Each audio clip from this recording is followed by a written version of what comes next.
In the cold northern lands of Scandinavia, where winter winds slice through the valleys and the nights stretched longer than memory itself, the Vikings built homes that were not just shelters, but powerful fortresses of survival.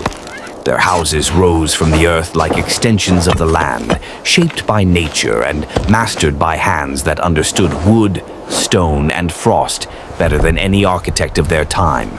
For the Vikings, a house was not simply a place to sleep. It was a battle against the cold, a cradle for families, and the silent witness of every story that unfolded during long, frozen nights. They began with the land itself. Choosing the right ground meant choosing life.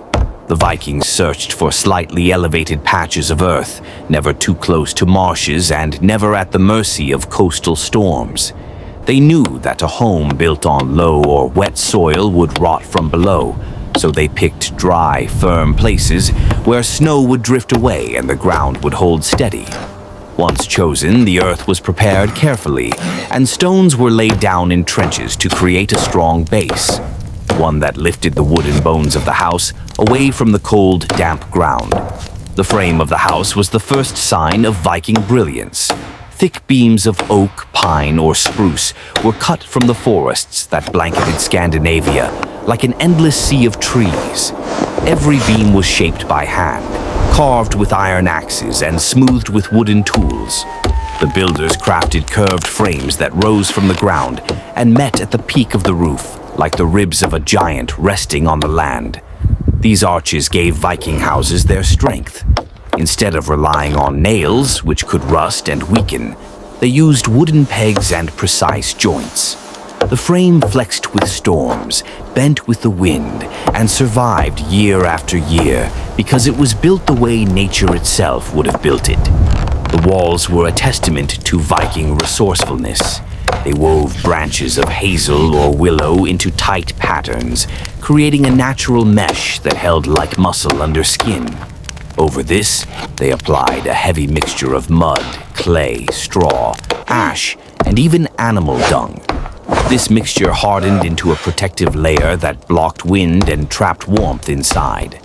In places where wood was scarce, especially in Iceland and Greenland, the Vikings turned to the earth.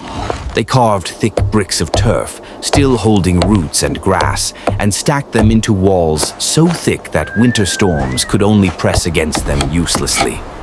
A turf wall was a living blanket, warm, silent, and built from the very land the Vikings walked upon. The roof was where the Viking house truly came alive.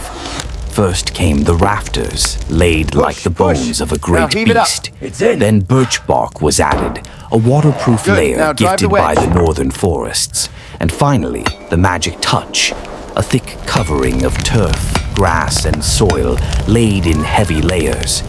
This roof was not only insulation, it was camouflage.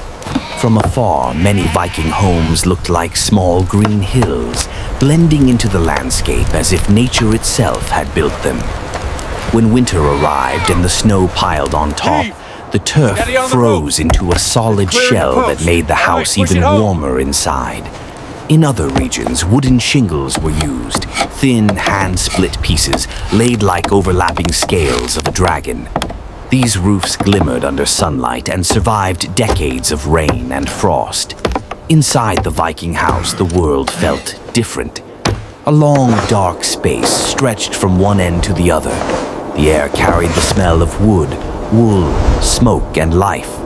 At the center, the fire burned constantly, not just for warmth, but for survival. There was no chimney. Smoke rose slowly, swirling under the roof before escaping through a small opening. This smoke was not a burden. It cured meat, dried wooden beams, killed insects, and warmed every corner of the home. Long benches ran along the walls, covered with animal hides and soft wool.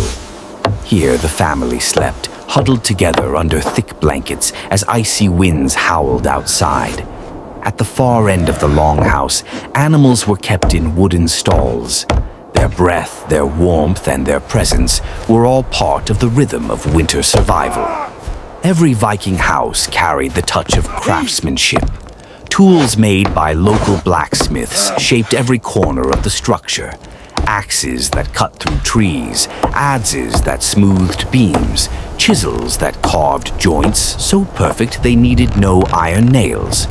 There were no blueprints, no drawings. Everything was built from memory, instinct, and the wisdom of those who had survived the winters before.